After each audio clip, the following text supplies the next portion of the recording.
What is up, everyone? So with the European season finally coming to an end, I thought it only appropriate to name my 23-man squad of the year. Sort of like I'm a national team manager and I'm naming my 23 best players to go to the World Cup, even though we're talking about club stuff and not international stuff and whatever, it doesn't matter. But then I realized who I would have to be deciding between, like for example, if we were just in the Premier League, Hugo Lloris for Tottenham, who was between the six for the best defense in the league, or Sunderland's Jordan Pickford, who had a great season individually but played for the worst team. I mean, what the fuck, how do you even decide between that? Is it team success? Is it individual success? I don't even know. Which means I'm taking the easy way out and saying that stats are not everything. Sometimes it's the intangibles, things you can't measure, like leadership and experience and heart, which is why in goal, I'm going with Gigi Buffon. Yes, I know, it's the sentimental choice, and I'm sure that Manuel Neuer has better numbers and is probably the best goalkeeper in the world at the moment, but I can't go against Gigi, not this season. The backup goalkeeper, however, is Manuel Neuer. Though I do want to give a shout out to Lloris, he had a great season too, he's just not one of these other two guys. Now at right back, as much as I would love to go with another sentimental choice like Philipp Lahm, I'm just not sure I can do two of those picks in a row, even though it is my channel, so I guess I could do that if I wanted to. But no, instead I'm gonna go with Real Madrid's Dani Carvajal, who feels somewhat underrated since he's surrounded by such big names and big personalities, but he quietly goes about his business. He supports the attack well, he makes good decisions on the ball, and he is honest and hardworking on defense, and like most of these other guys, he's a proven winner. And my backup right back, and yes, I'm getting sentimental here, it's Philipp Lahm, and I know there are other guys that deserve mentions, like Dani Alves, who put together a fantastic season, and I'm a big fan of Monaco's Djibril Sidibe, and I thought Manchester United's Antonio Valencia really embodied a lot of those intangibles I was talking about, but Lahm would be amazing! He'd be like an assistant coach on the bench. He's just seen it all, he's done it all, and he's very, very smart, and he could fill in multiple spots on the back line or in the midfield, so it's a no-brainer. Now at center back, the pairing I'm going with is PSG's Thiago Silva and Bayern Munich's Mats Hummels, because both of these guys anchored the best defenses in their respective leagues, and because I truly believe these are two of the best center backs in the world because they play defense up here. They anticipate, they put fires out before they start. Now saying that, they're also very good at reacting. They can get physical with whoever, they can defend any type of player, and they're both very good with their feet so they can chip in offensively as well. And I love that about them. They've worked very hard to have no weaknesses in their game. And my backup center back, and this is probably gonna surprise you because it surprised me a little bit when I was thinking through the season and then when I did some research to see their impact overall, it's Nicolas Otamendi, who I'll admit I didn't rate very highly in his first season with City, but he has really blossomed under Pep because he has a good mix of hard-nosed defending, and I think he reads the game pretty well. He had a lot of key interceptions, and I think he has better feet than people give him credit for, but again, this is another position where there's a lot of options to choose from. Now at left back, this one is pretty easy for me. It's Marcelo!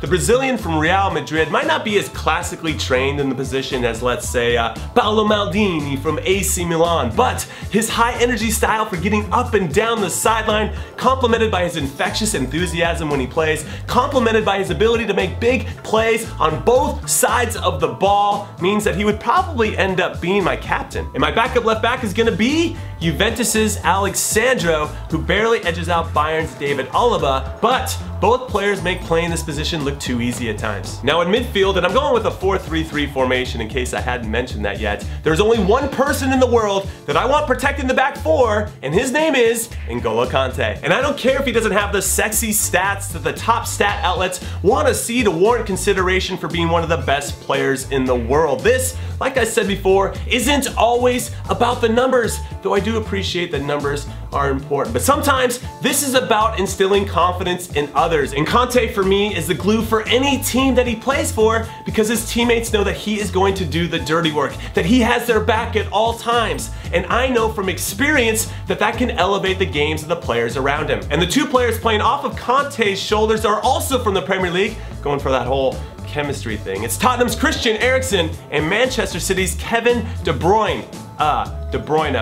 De Bruyne, because with the three guys starting above them, they're not going to be needing to score goals only to set them up. And this past season, these two were some of the best in the world at setting up goals. And my backups in midfield are gonna be Bayern's Thiago Alcantara and Real Madrid's Toni Kroos, because they're Thiago Alcantara and Toni Kroos and they're awesome. In my front three, let's start with something that I know we can all agree on, that the guys starting on the wings are named Messi and Ronaldo, with Eden Hazard, Philippe Coutinho, and Neymar acting as backups in these positions, or in midfield, or as withdrawn strikers. Really, these guys are so interchangeable, the options are limitless. But up top, it gets a little tricky, because there are so many guys to choose from. Sergio Aguero, Alexis Sanchez, Pierre-Emerick Aubameyang, Dries Mertens, Edin Dzeko, Edinson Cavani, Luis Suarez, Karim Benzema, Bas Dost, Robert Lewandowski, Alejandro Papagomez, and I feel like I'm missing somebody else.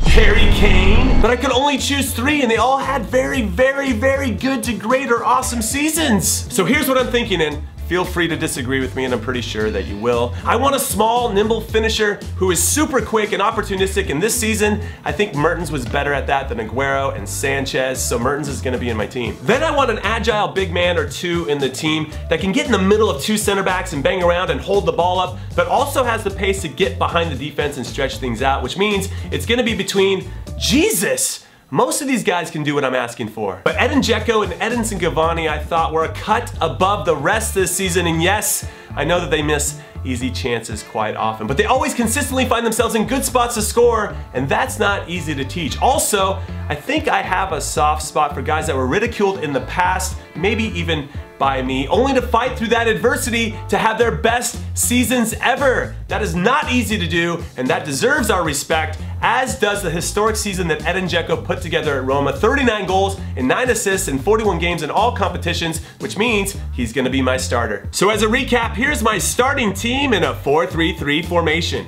Buffon is in goal, Carvajal, Thiago Silva, Hummels, and Marcelo in the back.